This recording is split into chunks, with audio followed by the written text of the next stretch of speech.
J'ai un problème avec Naruto, mais j'ai l'impression d'être le seul à l'avoir remarqué. Salam les refs, bien, moi c'est Jixtro, et aujourd'hui on va parler de ce que je considère comme étant la plus grosse contradiction du manga. Vous savez, souvent quand les gens pointent du doigt les incohérences philosophiques de l'œuvre, ils s'attardent sur la fin, avec tout le délire de la destinée autour d'Indra et d'Ashura, et moi le premier, à ce jour la vidéo la plus vue de ma chaîne parle justement de ce phénomène. Mais il y a un truc dont personne ne parle, qui est pourtant présent dès le début, et qui aurait dû nous mettre la puce à l'oreille sur la manière dont Kishimoto envisageait son univers. Le système des Hokage. Alors, pour commencer, il faut peut-être que je vous explique la genèse de cette vidéo. En fait, j'aime vraiment beaucoup Naruto. Ce manga a littéralement façonné ma vie. D'ailleurs, si je me suis lancé sur YouTube, c'est genre à 85% grâce à One Piece, Naruto et Haikyuu. Mais le problème, c'est que j'aime tellement Naruto qu'il y a des défauts sur lesquels je peux pas fermer les yeux. Pourtant, je suis très fort à ça, hein. Genre Kaguya, dans ma tête, ça existe pas. C'est comme la blessure d'Haliburton au match 7. Il y a des trucs qu'il vaut mieux oublier, et c'est ok. Le manga se tient bien pendant plus de 650 chapitres. Juste, il a pas de fin, quoi. C'est comme Vagabond. Mais du coup, je peux pas faire ça avec tout, parce qu'il y a des problèmes qui sont trop profonds dans l'œuvre, limite c'est la colonne vertébrale du manga, donc forcément je peux pas les effacer de ma mémoire, même si je le voulais. Et justement, c'est le cas pour le système des Hokage. Et plus spécifiquement encore en fait, ce qui me dérange vraiment là-dedans, c'est ce que j'appelle la lignée principale de Konoha. En fait, c'est l'arbre des équipes dont viennent tous les Hokage du village. Donc, ça commence avec Tobirama, le deuxième Hokage, qui a entraîné Hiruzen, le troisième Hokage. Puis, on a Hiruzen qui a entraîné Tsunade, la cinquième Hokage, et Jiraiya, dont un des élèves est Minato, le quatrième Hokage. Ensuite, on sait que Minato a lui-même entraîné Kakashi, le sixième Hokage, et enfin, on retombe sur Naruto, qui succède à son propre sensei lorsqu'il devient le septième Hokage. Voilà, ça, c'est ce que j'appelle la lignée principale de Konoha, et c'est de là que vient tout mon questionnement en fait. Parce que, d'abord, je me suis dit, tiens, c'est bizarre, pourquoi est-ce que toutes les équipes importantes du manga se ressemblent? Ok, sauf qu'une fois que j'ai répondu à cette question, une autre m'est tout de suite venue en tête. Ah bah tiens, c'est encore plus bizarre, mais pourquoi tous les Hokage viennent de la même lignée? Genre, pourquoi Kishimoto a fait ça? Qu'est-ce que ça apporte au propos du manga d'avoir écrit l'histoire de Konoha comme ça? La réponse, elle est évidente, parce que le manga ne cesse de nous la rabâcher pendant toute l'histoire. C'est pour transmettre et préserver la volonté du feu. Vous savez, ce truc qui représente l'identité de Konoha, qui fait que le village persistera toujours dans la même voie, génération après génération. Donc forcément, le meilleur moyen de s'assurer la préservation de cette volonté, c'est de choisir le futur Hokage parmi les élèves du précédent. Et c'est pas déconnant en soi, je veux dire, l'idée fait sens. Sauf que y a un truc qui me dérange profondément avec ce concept. Mais là, pour que vous compreniez pourquoi, je dois d'abord vous parler un peu de moi. Ah bah j'en profite, hein, c'est le seul endroit où je peux parler pendant des heures sans que personne me coupe. Vous vous dites peut-être que je devrais voir un psy, mais un psy c'est payant, alors que faire une vidéo YouTube, bah c'est gratuit. Eh oui, j'appelle ça les You-thérapies. Du coup, je sais pas fou, mais moi, quand j'étais gamin, ouais j'aime bien parler de mon enfance et de Naruto, j'étais fasciné par l'idée d'un jour voir Naruto devenir Hokage. Genre, ça me faisait vraiment rêver de voir un gamin galérien vouloir s'élever au-dessus des autres en aidant les autres. Donc j'avais trop envie de le voir accomplir son rêve. Mais un autre truc qui me faisait kiffer aussi, c'est de savoir que tous les Hokage étaient liés par leur sensei. Je saurais pas du tout vous dire pourquoi, hein, mais je trouvais ça beaucoup trop stylé comme idée. Genre, waouh, la volonté du feu, c'est trop cool en fait. Ouais, sauf que j'ai plus 10 ans et aujourd'hui ça me frustre plus que ce que ça ne me fascine. En fait, maintenant, je peux pas voir en la volonté du feu autre chose qu'une belle invention pour déguiser le système supposément électoral de Konoha en un système héréditaire. Et moi, désolé, mais j'aime pas les systèmes héréditaires. Le concept même de gouverner un peuple ou une région sur la seule base de sa filiation parentale, ça me met hors de moi, tellement ça n'a aucun sens et aucune légitimité. Avoir un roi, ok, pourquoi pas, si tant est qu'il soit qualifié pour la tâche, qu'il ait mérité son statut en étant élu par ceux qu'il est censé diriger.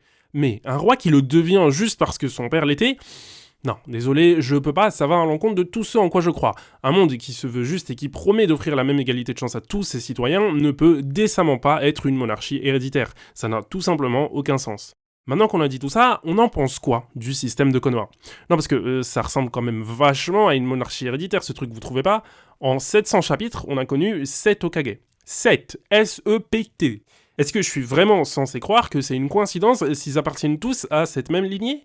Et là, je sais ce que vous me direz, mais Strauss, ça peut pas être héréditaire, c'est pas un titre qu'on acquiert à la naissance, il faut le mériter pour devenir Hokage, il faut être reconnu par le village, il faut que les anciens, dont le daimyo du Pays du Feu, valident la candidature, et puis il faut même avoir l'aval de tous les Jonin. Alors oui, hein, c'est vrai, vous auriez raison de me dire ça, mais j'ai juste une petite question, moi. Vous pouvez me rappeler comment sont choisis les candidats? Non, parce que c'est quand même très louche cette histoire. Pour vous le prouver, je vais revenir sur comment chaque Hokage l'est devenu, et vous allez voir que c'est vraiment, vraiment bizarre comme système. Déjà, la succession d'Hashirama est ridicule, parce que quand il meurt, on pense à qui d'autre pour lui succéder que son valeureux petit frère. Ce ninja si brave et noble qu'il détestait ouvertement le deuxième clan le plus puissant du village, alors que ce même clan avait accessoirement cofondé Konoha. Mais pourquoi se casser la tête à chercher un meilleur candidat qui aurait l'intérêt de tout le village en tête, alors qu'on pourrait juste élire le petit frère du premier? Bah oui, logique, hein, même si on sait que ça va accroître les tensions entre les Uchiwa et le reste du village, non, ça c'est pas important. Ce qui est important, c'est la volonté du feu. Il faut absolument prolonger la volonté d'Hashirama.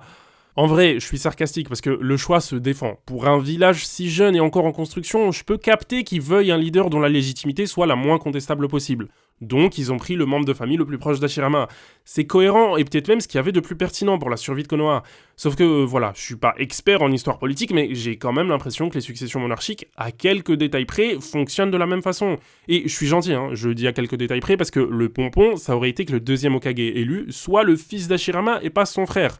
Mais bon, comme à part Tsunade et Nawaki, on connaîtra jamais aucun descendant d'Hashirama, on a évité ce scénario catastrophe.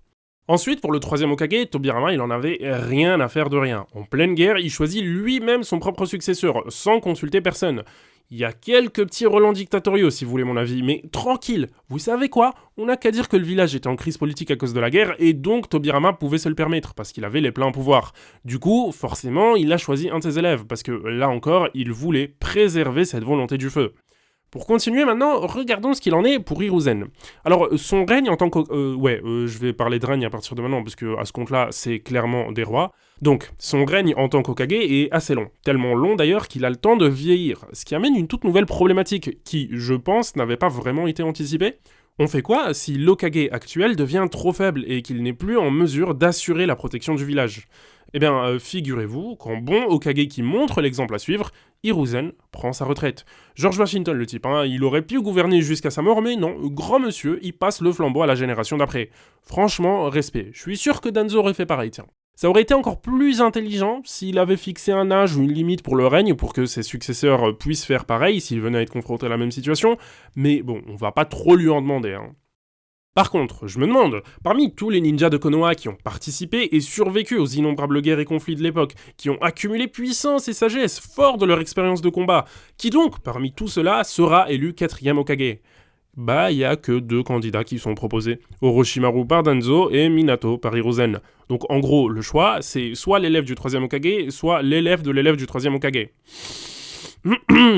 Ouais. Ça me fume en plus parce que dans cette scène, Danzo fait remarquer que Minato est l'élève de Jiraiya, lui-même élève d'Hiruzen, comme pour pointer du doigt une certaine concentration du pouvoir.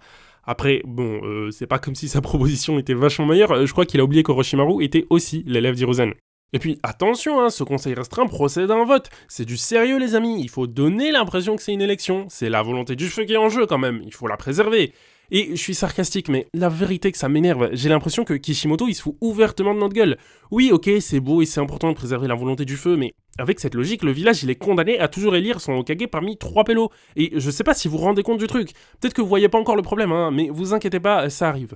Donc, Minato est élu en tant que 4ème Hokage, sauf qu'il meurt durant l'attaque de Kyuubi pour protéger le village. Du coup, Hiruzen revient au pouvoir. Bah ouais, faut croire qu'il y avait vraiment que 2 bons candidats dans tout Konoha, mais le premier est mort et le deuxième a mal tourné, alors c'est reparti pour un tour, Hiruzen, on est avec toi.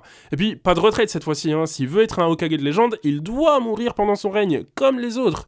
L'ironie de sa vie étant qu'il mourra des mains de son propre élève, celui-là même qui l'a empêché de devenir Hokage. La suite, vous la connaissez, Jiraiya se met en quête de trouver Tsunade pour la faire élire 5ème Hokage, parce que lui ne voulait pas le devenir. Donc ouais, de base, le 5ème Hokage, ça aurait dû être l'élève du 3ème et le prof du 4ème.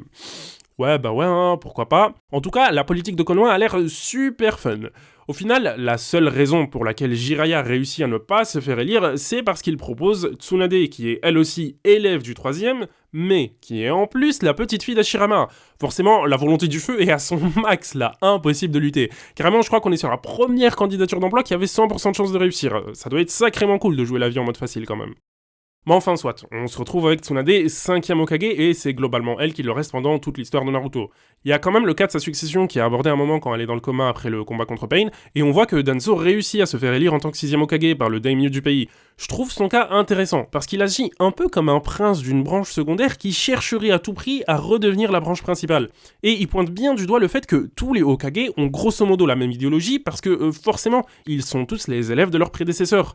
En ce sens, il était vraiment super pertinent dans sa critique du système de Konoha.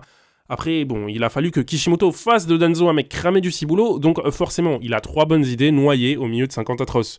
Du coup, il finit tué par Sasuke au conseil des 5 Kage, et puis Tsunade se réveille, donc la question de la succession n'a plus lieu d'être. Pour finir, maintenant, il y a la 4ème Grande Guerre Ninja, tout le monde est content, hop, flash forward de quelques années, et on voit Naruto devenir 7ème Hokage, en succédant à Kakashi, qui était le 6ème.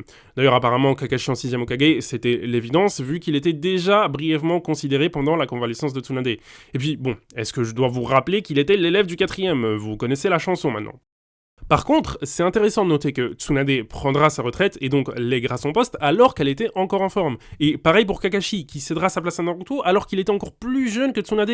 Visiblement, prendre sa retraite en tant qu'Hokage, c'est ok tant qu'il y a un candidat pertinent à promouvoir à sa place. Maintenant, il n'y a aucune limite objective qui a été établie, donc c'est vraiment juste à l'appréciation du Hokage en place. Mais ça nous dit quand même que dans un monde idéal, pour Konoha, un Hokage ça doit pas mourir durant son règne.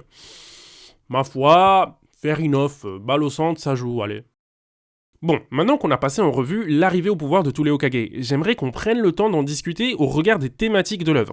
Parce qu'au final, ce qu'on a vu, c'est que le système politique de Konoha est vraiment très étrange. Il se veut électoral parce que le Hokage doit en théorie se faire élire et être reconnu par le village comme méritant, mais dans les faits, c'est toujours le même process. L'élection, c'est une farce qui masque la vérité politique du truc. Le prochain Hokage, c'est un des 3 élèves du précédent. Littéralement, il n'y a quasi pas d'exception. Le 3ème était l'élève du 2ème, le 4ème était l'élève de l'élève du 3ème, le 5ème était l'élève du 3ème, le 6ème était l'élève du 4ème, et le 7ème était l'élève du 6ème. Une fois que j'ai pris conscience de ça, j'ai plus jamais vu Naruto de la même manière. Non, parce que vous vous rendez compte ce que ça veut dire? Genre, le Hokage est limite choisi dès l'école, au moment de la conception des équipes. Bah ouais, parce que si t'es un petit ninja qui rêve de devenir Hokage, mais que t'es pas dans cette lignée principale, tu peux dire adieu à tes rêves. Si on prend Kiba, par exemple, son rêve d'Hokage n'a jamais été ne serait-ce qu'envisageable. Tu m'étonnes après qu'il se fasse vanner par tout le monde. Même les persos de l'univers savent qu'il a aucune chance parce qu'il est pas dans la bonne équipe. Il aura jamais la bonne volonté du feu à transmettre. Et là, vous vous dites peut-être qu'il y a une exception à la règle, vu que Minato était l'élève de Jiraiya et pas de Tsunade. Et c'est ce que je me disais aussi au début, une sorte de mini-exception, comme si la lignée principale avait été déplacée. Mais en fait, c'est même pas vraiment le cas, parce qu'il faut se rappeler l'ordre dans lequel ça s'est passé. Minato a été élu 4ème alors qu'aucun des 3 Sannin légendaires n'était encore Hokage. Donc à ce stade, la lignée principale, c'est celle qui passait par Jiraiya pour aller à Minato. Et ensuite, quand il a fallu élire le 5ème, c'est Jiraiya qui a été considéré en priorité et qui a même été élu. Oui, il avait bien été élu par les 2 anciens. Donc pour les décisionnaires du village et du pays du feu, il n'y a que la lignée principale qui comptait. Au final, c'est juste qu'il refuse la candidature, ce qui n'est pas bien différent d'un roi qui refuse d'accéder au trône. Donc forcément, la succession passe à la dernière candidate possible, qui est Tsunade, vu que Kakashi n'est pas encore prêt à assumer ce rôle. En plus, comme Kishimoto ne nous présente jamais d'élève pour Tsunade, on peut considérer que sa lignée s'est arrêtée là, et donc on se reporte encore sur la lignée principale. Et ce système dont je vous parle depuis tout à l'heure, à mes yeux, c'est ça la plus grande contradiction du manga. C'est ça qui condamnait Naruto à ne jamais pouvoir satisfaire sa promesse du début en lien avec ces thématiques. Parce que, au début, Kishimoto nous a vendu un gamin persécuté, dont le rêve était de devenir le plus grand ninja de son village pour enfin se faire accepter et montrer sa valeur. C'était beau, ça nous donnait envie de voir jusqu'où ce gamin pourrait monter, et comme je vous l'ai dit dans l'intro, moi j'étais vraiment fasciné par son parcours. Surtout qu'on voyait bien toutes ces galères, la seule chose qui nous était garantie avec lui, c'était sa détermination. Donc forcément qu'il était hyper inspirant comme personnage. Sauf qu'en fait, tout ça, c'est du faux suspense. Et je parle pas de faux suspense narratif, genre on a toujours su qu'il serait Hokage, c'est normal. C'est comme se dire que Luffy deviendra roi des pirates un jour. On sait que ça va arriver, on veut juste voir comment. Le problème ici, c'est que ce faux suspense a lieu au sein même de l'univers. Parce qu'en fait, au vu de l'histoire de Konoha, donc de son fonctionnement politique et de l'histoire des successions de Hokage, Naruto, il avait 100% de chance de devenir Hokage. Et je vous promets, j'abuse pas, Déjà, on sait que le Hokage est toujours choisi parmi les élèves du précédent. Donc rien qu'avec ça, on sait que Naruto avait au moins 33% de chances de le devenir. Puis, comme Sasuke c'est un Uchiwa et Konoha c'est un beau petit village de racistes, ça m'étonnerait qu'ils acceptent un jour d'élire un Uchiwa Hokage. Donc hop, les chances de Naruto passent à 50%, et visiblement il y a aussi une petite culture misogyne dans le village, vu qu'il semble prioriser une candidature masculine à une candidature féminine, comme on a pu le voir avec Jiraiya et Tsunade. Après, ce point est débattable. Peut-être que s'ils n'ont pas considéré Tsunade, c'est juste parce qu'elle n'était pas très impliquée dans la politique du village. Maintenant, même si vous trouvez que j'abuse ou que j'extrapole sur le côté misogyne et raciste, je vous rappelle juste que Naruto, c'est le fils du 4e Hokage. Ce qui fait que, dans tous les cas, ça aurait naturellement donné un avantage à sa candidature. Donc voilà, au final, Naruto avait 100% de chance de devenir Hokage. En fait, le seul vrai truc qui l'en aurait empêché, ça aurait été de ne pas vouloir devenir Hokage, comme Jiraiya avant lui. Ce qui veut dire que ce manga, qui était censé nous raconter l'histoire d'un gamin d'en bas qui devient le président de son pays, nous a juste raconté l'histoire d'un prince héritier qui a galéré durant son enfance, mais qui a quand même fini par devenir roi. Parce que oui, un mec qui a 100% de chance d'accéder au pouvoir uniquement grâce à qui il est et non pas grâce à ce qu'il a fait, j'appelle ça un prince héritier moi. Après, c'est pas forcément une mauvaise chose. Il y a des bons rois et des mauvais rois, comme il y a des bons Hokage et des mauvais Hokage. Hériter du pouvoir ne signifie pas nécessairement qu'on va faire n'importe quoi avec. Mon problème, il est ailleurs. Mon problème, il se situe dans la contradiction fondamentale entre la promesse de départ et le déterminisme social que nous raconte Kishimoto, qui rend cette promesse absolument caduque.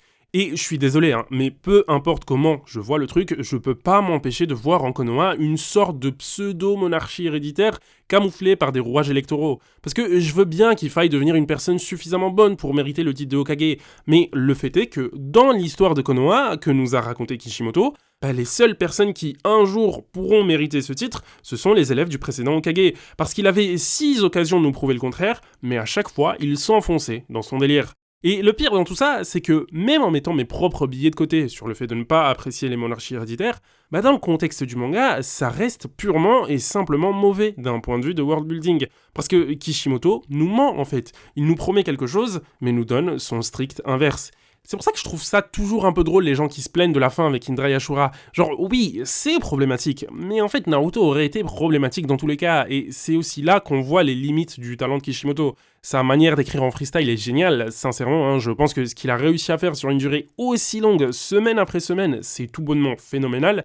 Mais voilà, dans un contexte de pré-publication hebdomadaire avec si peu de marge de manœuvre pour planifier sur le long terme, on se retrouve fatalement avec un monde qui s'effondre en reniant ses propres fondations. De ce point de vue, on pourrait presque dire que... J'espère que vous êtes prêts, parce que même moi je pensais pas dire ça un jour. On pourrait presque dire que Boruto est intéressant, parce qu'au moins il fait l'effort de s'écarter de ce schéma en mettant Shikamaru Hokage et pas Konohamaru.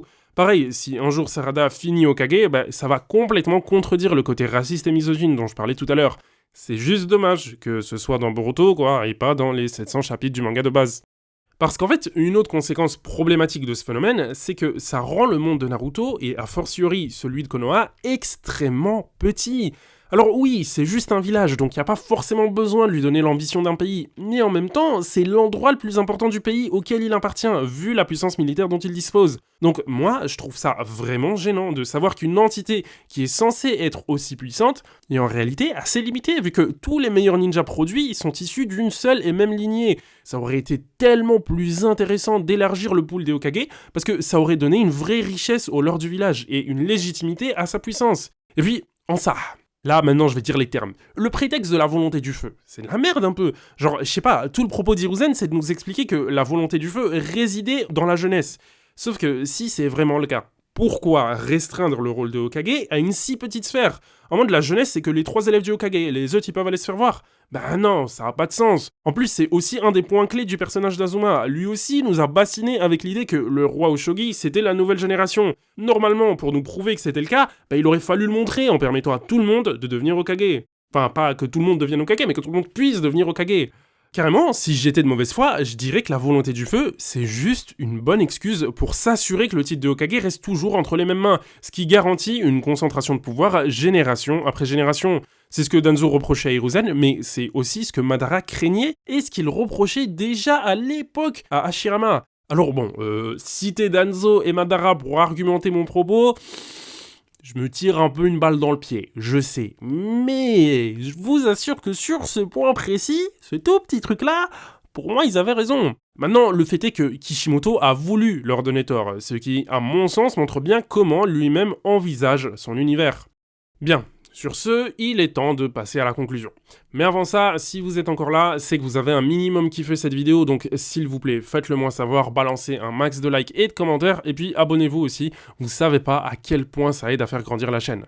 Bref, pour en revenir à la vidéo, j'avoue, je sais pas à quel point elle sera facile à suivre pour vous, parce que j'ai l'impression de m'être un peu éparpillé à gauche à droite de mon propos, donc ça va pas faire de mal si je récapitule grosso modo mon point pour que vous saisissiez bien ce que je veux dire.